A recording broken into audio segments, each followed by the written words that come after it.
Assalamualaikum warahmatullahi wabarakatuh. Shalom, Om Swastiastu, Namo Buddhaya, dan salam kebajikan bagi kita semua. Perkenalkan saya Teresia Astri Kristianti Gayatri Putri dengan NIM 8111420318, mahasiswa Fakultas Hukum Universitas Negeri Semarang Angkatan 2020. Pada kesempatan kali ini saya akan membahas mengenai kudeta Myanmar yang memiliki keterkaitan dengan sebuah permasalahan hukum di internasional. Yang pertama ada latar belakang. Kudeta ini terjadi pada tahun 2021 dan dilakukan oleh militer Myanmar. Kudeta militer merupakan perbuatan merebut kekuasaan secara paksa yang dilakukan oleh militer terhadap negaranya sendiri.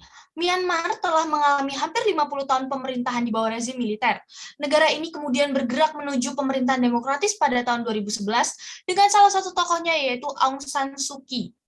Selama 5 tahun terakhir, Suu Kyi dan Partai Liga Nasional untuk Demokrasi atau yang biasa disebut sebagai NLD telah memimpin negara Seribu Pagoda setelah terpilih pada tahun 2015 di dalam pemungutan suara paling bebas dan adil yang pernah terjadi di Myanmar.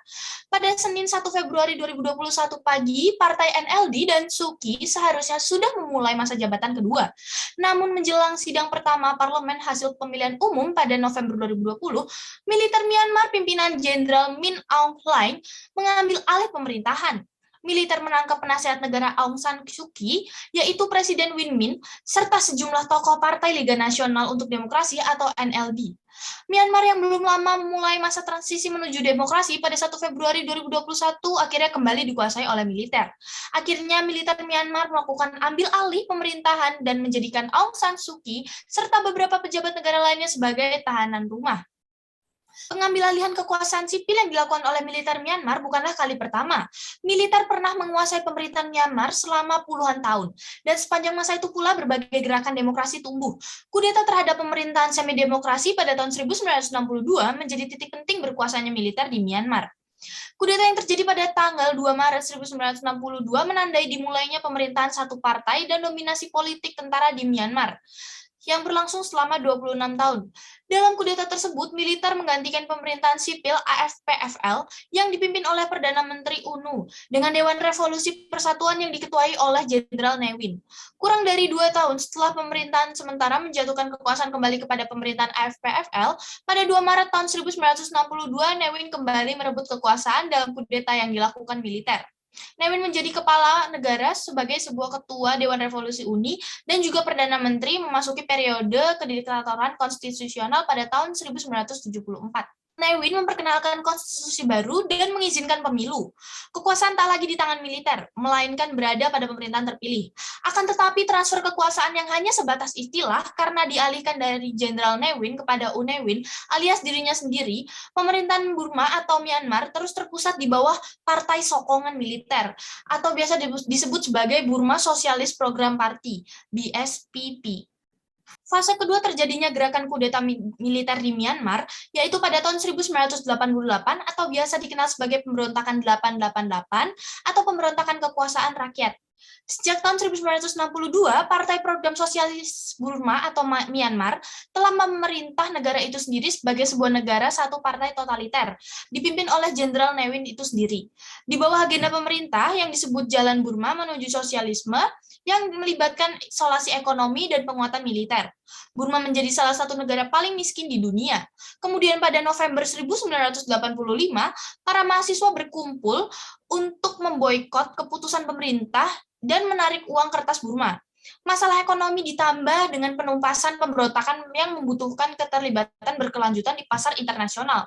Fase ketiga menjadi babak baru bagi krisis kudeta yang terjadi di Myanmar dan tetap berlanjut bahkan hingga tahun 2021.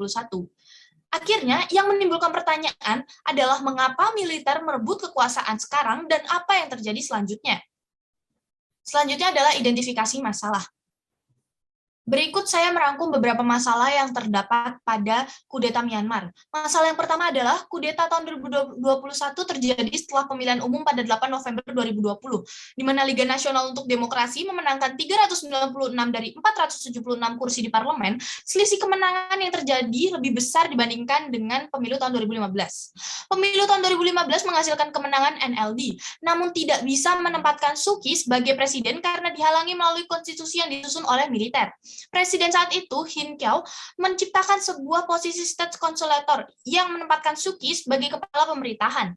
Pada periode tersebut, hubungan militer dan pemerintahan Suu Kyi terlihat cukup baik, di mana Jenderal Min Aung Hlaing tampak beradaptasi dan bekerja sama, namun tetap terus memastikan kekuasaan militer dengan menghalangi setiap upaya NLD mengubah konstitusi dan membatasi kekuasaan militer. Suu Kyi bahkan mendapat kritik dari masyarakat internasional ketika dianggap memberikan pembelaan bagi militer Myanmar yang dituduh melakukan pembantaian terhadap etnis Rohingya. Kemudian masalah kedua adalah militer Myanmar tidak menerima kekalahan di pemilu 2020 dan menganggap hasil pemilu 2020 sebagai sebuah kecurangan. Militer yang sudah menguasai negara selama 60 tahun terakhir masih bisa menjadi pihak yang dominan di dalam sebuah pemerintahan di negaranya atau Myanmar. Terlihat dengan kekalahan peristiwa pemilu 2020, pihak militer Myanmar memiliki kecurigaan dan menganggap terhadap hasil akhir pemilu sebagai sebuah kecurangan.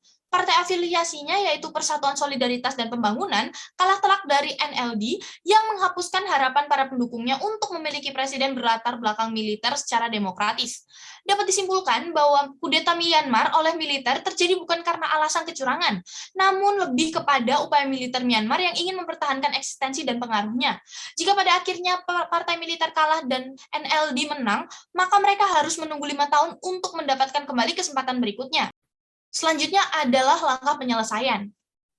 Hukum internasional menyatakan bahwa hanya negara yang memiliki kedaulatan, yaitu suatu kekuasaan tertinggi yang tidak berada di bawah kekuasaan negara lain, serta negara tersebut harus memiliki hak-hak berdaulat yang diakui hukum internasional. Negara yang merupakan subjek hukum internasional yang memiliki hak dan kewajiban menurut hukum internasional, seperti hak kemerdekaan, persamaan kedudukan, hak membela diri, dan yuridiksi teritorial, serta kewajiban untuk tidak mengambil jalan kekerasan, melaksanakan hubungan internasional dengan etiket baik, dan non-intervensi.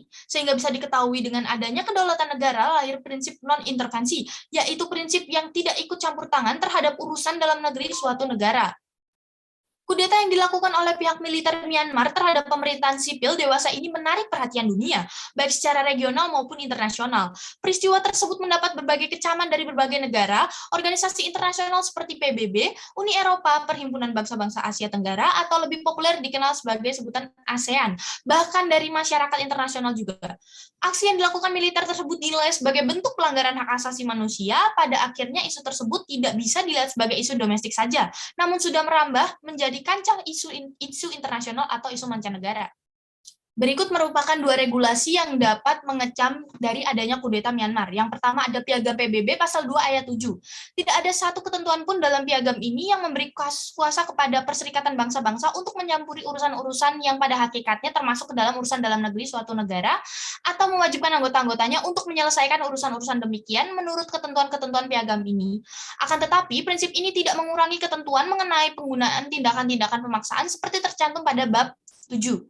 Kemudian yang kedua ada Piagam ASEAN pasal 2 ayat 2E dan F, yaitu tidak campur tangan urusan dalam negeri negara-negara anggota ASEAN dan penghormatan terhadap hak setiap negara anggota untuk menjaga eksistensi nasionalnya bebas dari campur tangan eksternal, substansi, dan paksaan. Dalam perkembangan hukum internasional, intervensi terhadap urusan dalam negeri suatu negara dirasa semakin penting. Terhadap hukum internasional tidak mengatur secara jelas aksi kudeta militer yang terjadi di berbagai negara. Contohnya adalah kudeta Myanmar. Piagam PBB dan Piagam ASEAN hanya mengatur prinsip kesetaraan dan non-intervensi, di mana semua negara berada di dalam posisi yang sama dan tidak boleh ada campur tangan urusan negara lain. Tapi komunitas internasional bisa melakukan intervensi untuk aksi kemanusiaan di Myanmar. Piagam PBB ataupun ASEAN hanya mengatur prinsip kesetaraan, di mana semua negara berada di dalam posisi yang sama dan setara. Karena itu tidak boleh ada negara yang berhak menentukan sepihak baik atau tidaknya kehidupan demokrasi yang berlangsung di suatu negara. Tidak boleh adanya negara lain yang menilai apakah sistem politik negara lain itu baik atau tidak. Banyak protes secara global yang mengecam, mengutuk, menjatuhkan sanksi sampai kecewa dengan langkah militer Myanmar yang menguasai kendali negaranya. Oleh karena itu, kudeta yang terjadi di Myanmar merupakan polemik bagi semua negara. Sebab negara-negara organisasi regional maupun negara-negara organisasi internasional tidak memiliki hak dan kewenangan untuk melakukan campur tangan. Hal itu didasarkan pada prinsip yang sudah tertuang secara hukum dan selama kudeta Myanmar tidak memberikan dampak yang secara langsung kepada negara lain. maka kewajiban semua negara adalah menghormati permasalahan tersebut tanpa memberikan intervensi. Jadi kesimpulannya adalah Myanmar yang telah dikendalikan kekuasaannya oleh militer sejak tahun 1962 lewat sebuah kudeta militer yang akhirnya mengesampingkan sistem demokrasi di sana. Kerap kali kebijakan-kebijakan yang dibuat oleh militer tidak selalu memihak atau menguntungkan rakyat. Militer seharusnya mampu menjadi alat pelindung warga negaranya. Namun di Myanmar, militer cenderung mencampuri urusan pemerintahan negaranya. Berkaca pada rentetan kasus kudeta militer yang terjadi di Myanmar sejak tahun 1962 hingga yang terjadi baru-baru ini, tepatnya pada 1 Februari 2021, menunjukkan bahwa militer Myanmar gagal akan kudeta. Militer tidak siap untuk menyerahkan pemerintahan sepenuhnya kepada pihak sipil. Kudeta yang berulang kali ini akhirnya menyita perhatian dunia dan banyak negara yang mengecam atau mengutuk tindakan militer Myanmar tersebut. Namun, hukum internasional seperti Piagam PBB dan Piagam ASEAN setidaknya mampu menghambat tindakan kudeta tersebut karena di dalam kedua piagam tersebut terdapat peraturan mengenai prinsip non-intervensi yang harus dipatuhi oleh semua pihak. Demikian presentasi dari saya. Apabila terdapat kesalahan kata maupun kekurangan informasi, saya mohon maaf. Saya pamit undur diri. Terima kasih.